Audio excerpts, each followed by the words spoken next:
oh jamaah. Alhamdulillah. Alhamdulillahirrabbilalamin. Kembali lagi di Islam Tinda, masih membahas tentang tema kita pagi hari ini. Emang sembuh dari penyakit bisa instan. Nah, sebelum kita lanjut mendengarkan tausiah dari guru-guru kita, ada video tayangan menarik nih dari guru saya yang sedang berbagi. Siapakah dia? Ini dia tayangannya.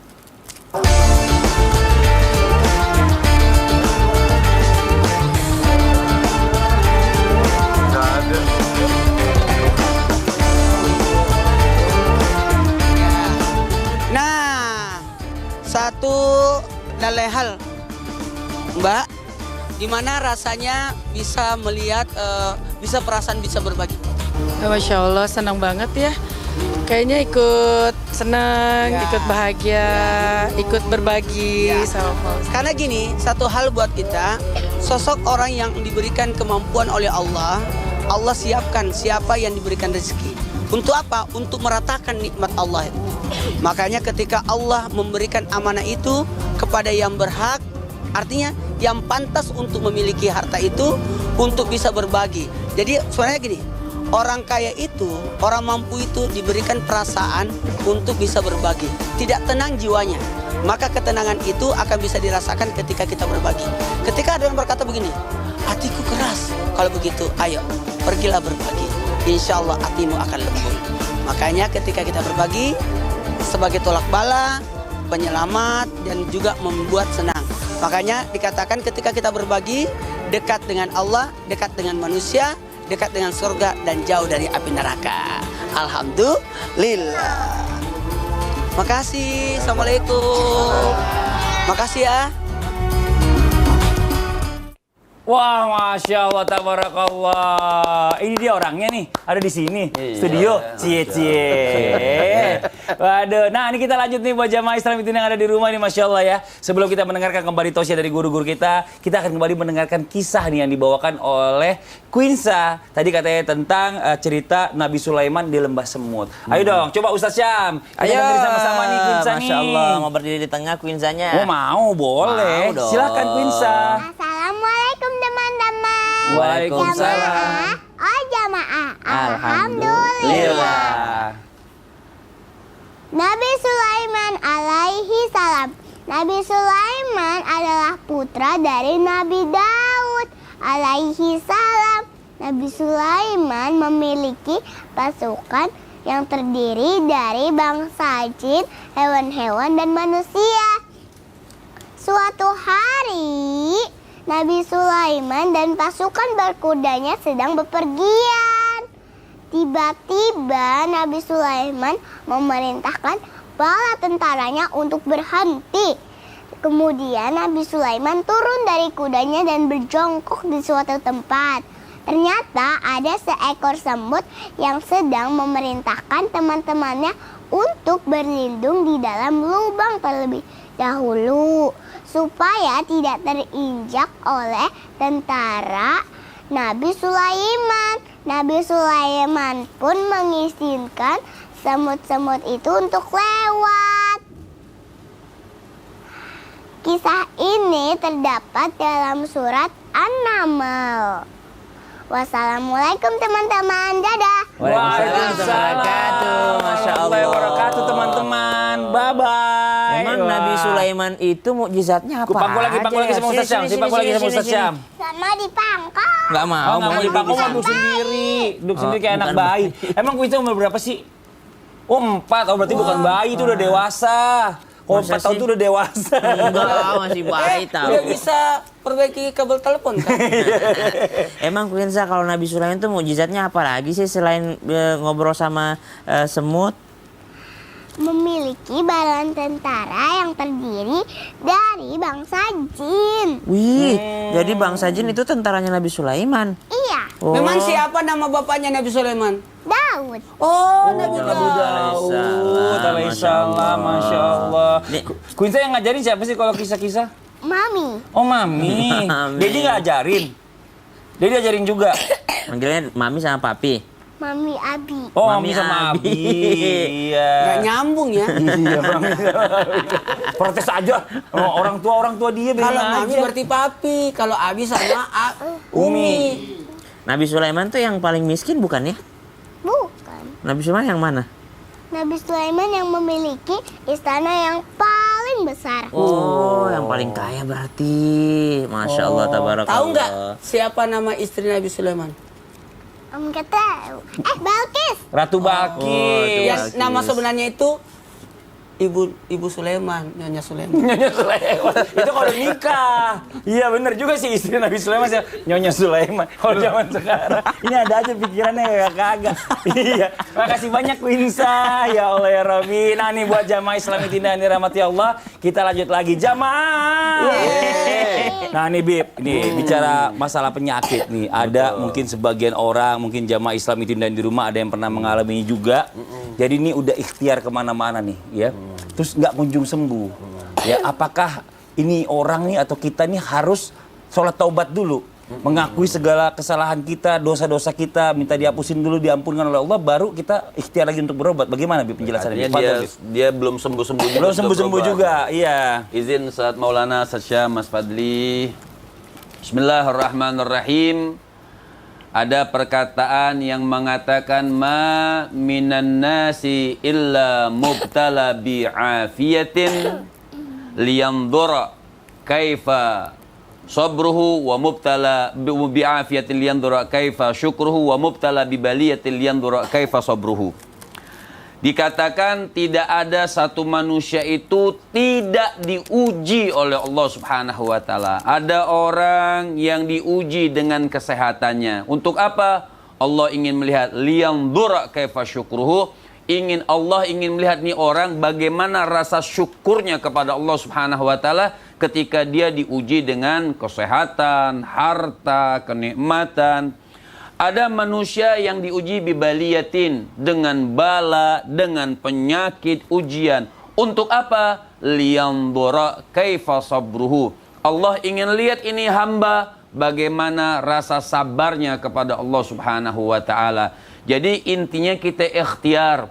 Ketika kita punya rasa sakit, kita ikhtiar. Dan apa yang bagus dalam diri manusia, gak usah merasakan. Ya kita pasti banyak dosa. Terus bertaubat, dah harus orang bertaubat itu kalau lagi sakit. Mau lagi sehat, mau lagi sakit, kita bertaubat kepada Allah Subhanahu wa taala. Dan ketika kita merasa sudah ikhtiar yang banyak, tapi sakit kita belum juga disembuhkan oleh Allah Subhanahu wa taala, ini adalah ujian yang dikatakan oleh Nabi SAW. Jadi tugas kita apa?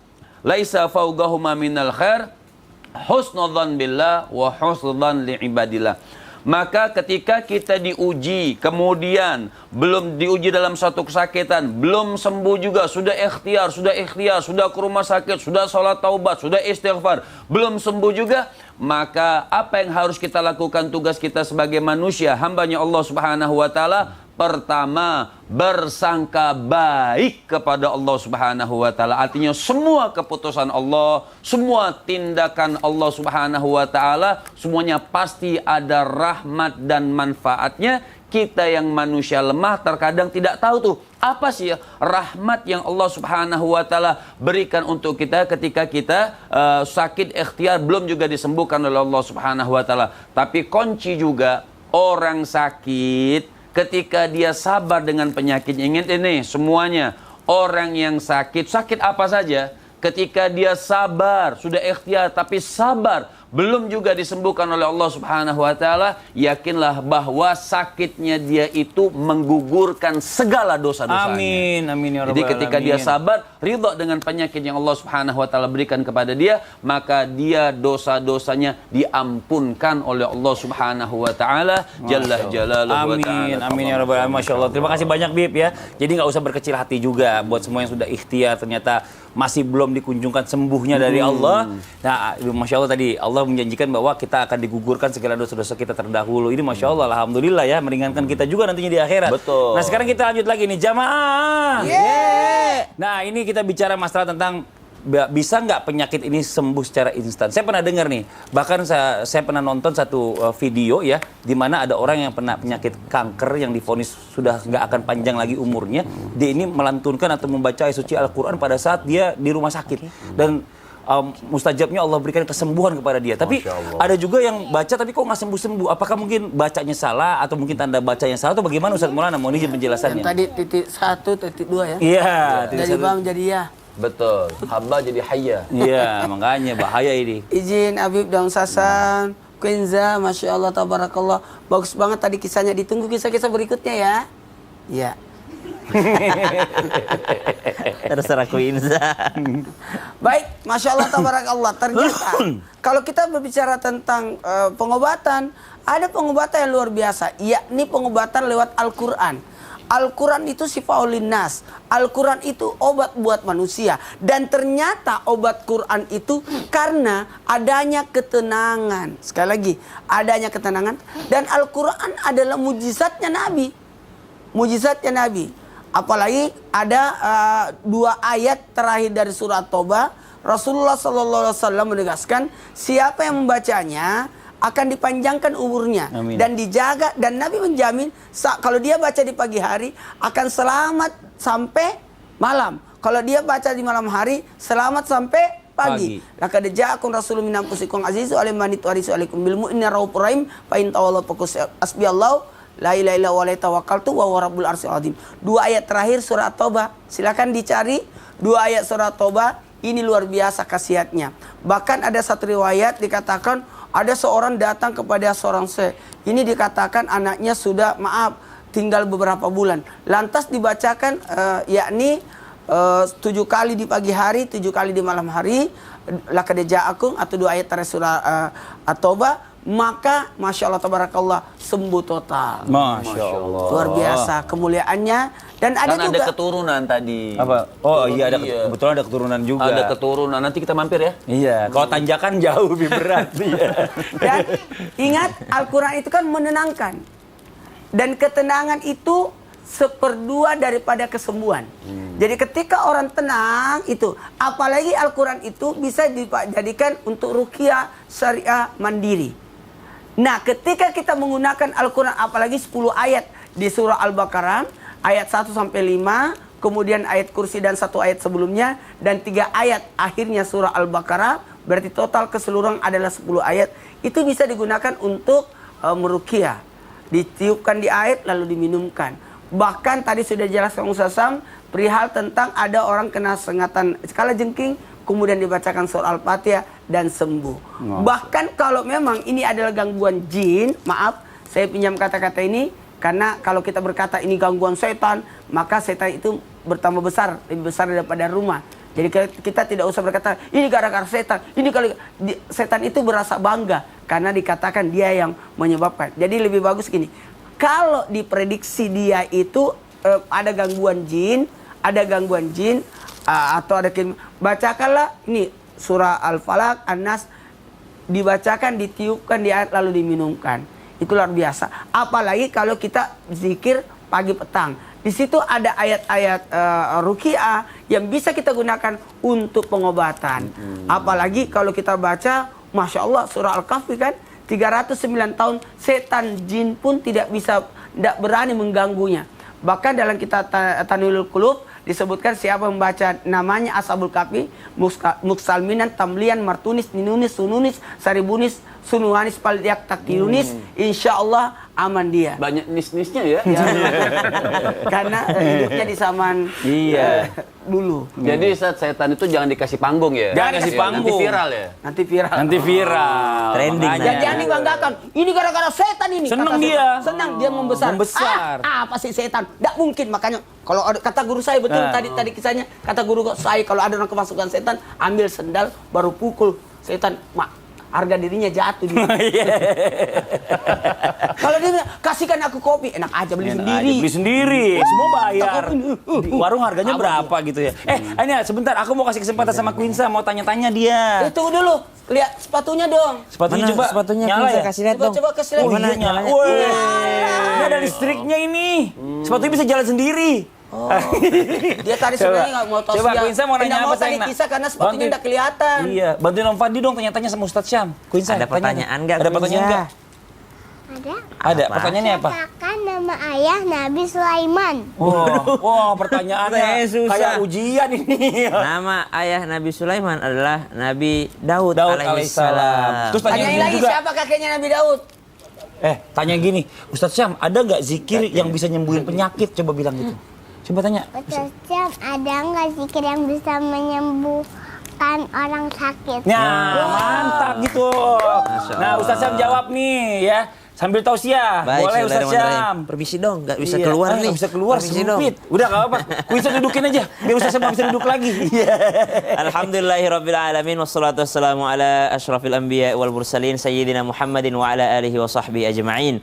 Jamaah Islam itu indah dimuliakan Allah Subhanahu wa taala, guruku Habib Muhammad Ustaz Maulana Mas Fadli serta Quinza serta guru-guru kami yang dimuliakan Allah Subhanahu wa taala.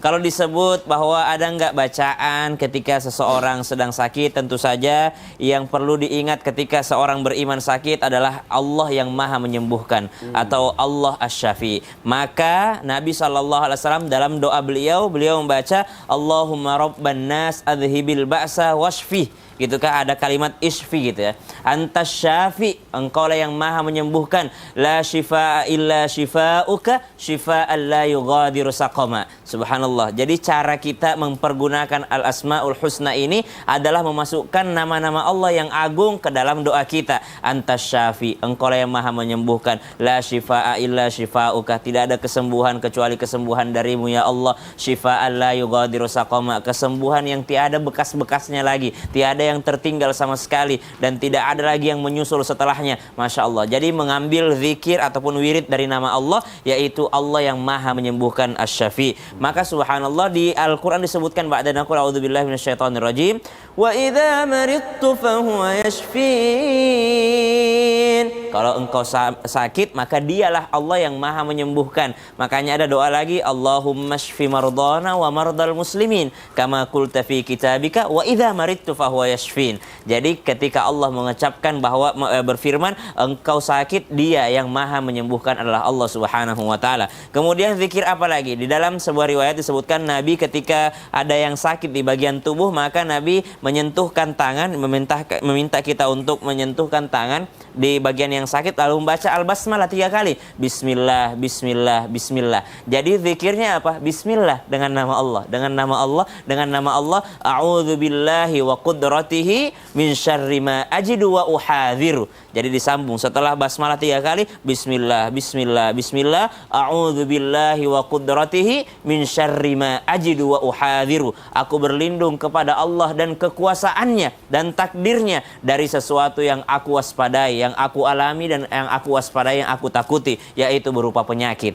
Maka zikirnya ya Syafi, wahai Allah yang maha menyembuhkan, isfina, sembuhkan kami. Kemudian ada al-basmalah, bismillah, bismillah, bismillah, bismillah, atau bisa 3 kali. Lalu ada a'udzubillah, a'udzubillahi wa qudratihi min syarri ma ajidu wa uhadhiru. Kemudian ada juga daripada bacaan daripada Nabi Ayyub alaihissalam ketika membaca anni massaniyadh-dhurru wa anta arhamur rahimin. Wallahu taala alam. Masya Allah, terima kasih banyak Ustadz Syam. Nah, udah kasih tempat duduk lagi Ustadz Syam, dikit banget tempat duduknya. Quinza, nanti bantuin aku lagi ya. Bantuin. Ini tadi kan Ustadz Syam udah tausiah, Habib tausiah, nanti kakek Ustadz Maulana juga tausiah. Nanti bantuin sama kakak Fadli, bantuin ya. Bantuin baca-baca pertanyaan, oke? Tos dulu kita. Tos, yang di rumah jangan kemana-mana ya, tetap di Islam itu indah jamaah. Oh jamaah, alhamdulillah. Sama kakek, dadah kakek.